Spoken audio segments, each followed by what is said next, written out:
तो उनकर जौन बा फौज में रहत रहले आ 3 दिन गवना भइला भइल तो वो अइले तो कहले कि हो अब हम तो जाई कहले कि जाए तहर माटी लागो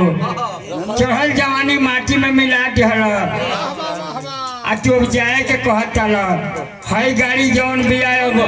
चक्का एकर जाम हो जाई तो चलाई की तो कहले का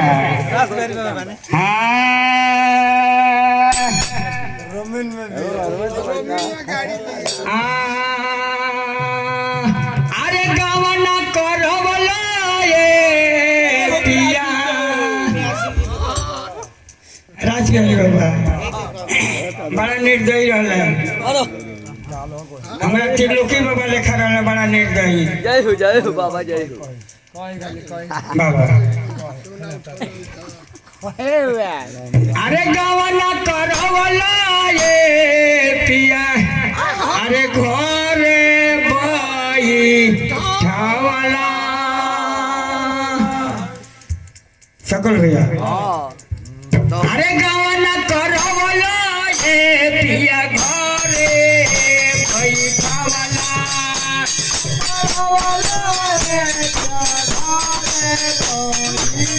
गवना करवला ये पिया घरे बई ठावला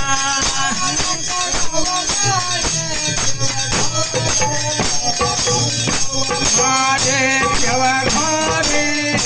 बैठावला बने चले ना पिया हो गुरु की बानी दिया बने चले ना पिया हो गुरु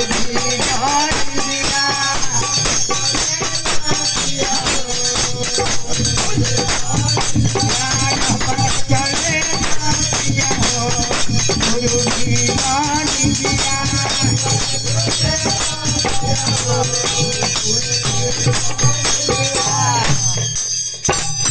और क्या कहली कहली कि तू जब चल जाला तो हमो राजी न मनौला अभी जवानी में छोड़ के जा रहल बड़ा का कहली अरे के करा से हाथ दिए के करा से बोला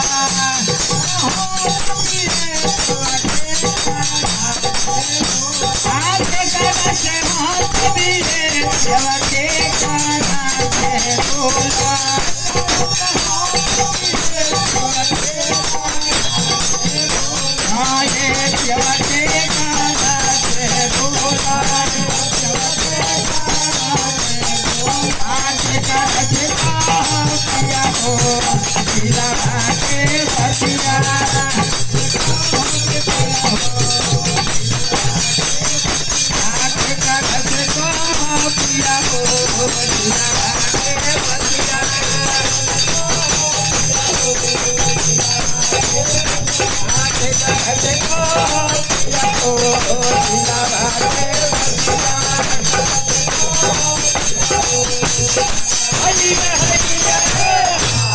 तब कहले कि हम की जाता नहीं का कहिए अरे सची से बोली हारे खाली गाना जोचे हथिया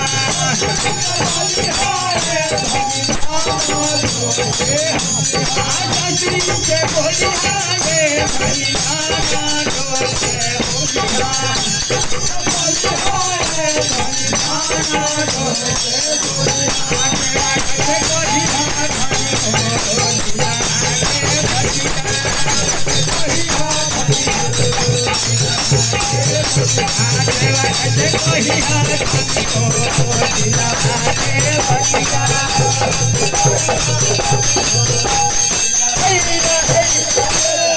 लेकिन और क्या कहली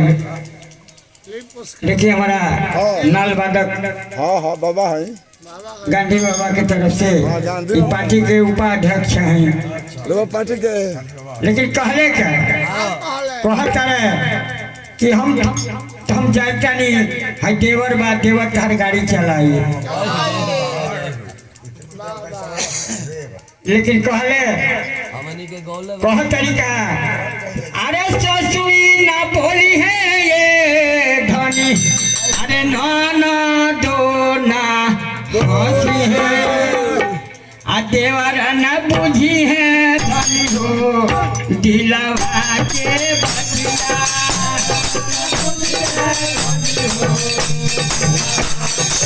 देवर न बुझी है धनी हो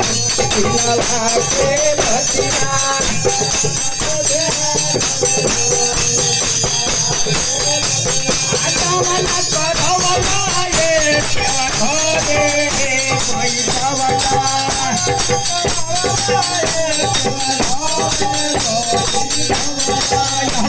चले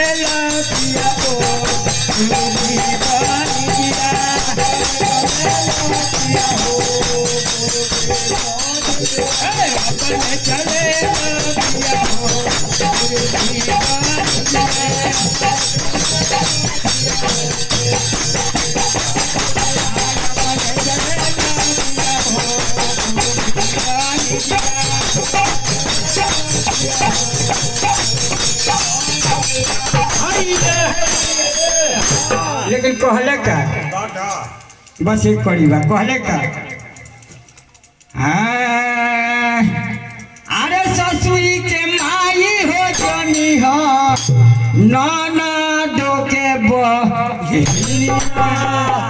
आ देवरा के भैयावे बुझी के पहिली बतिया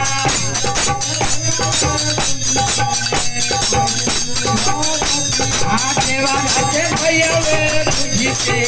पहिली बतिया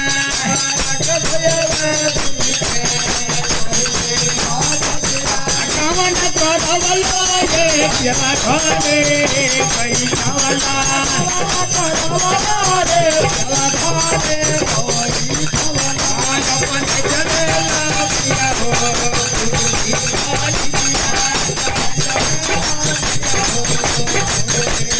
अपन चलेला पिया हो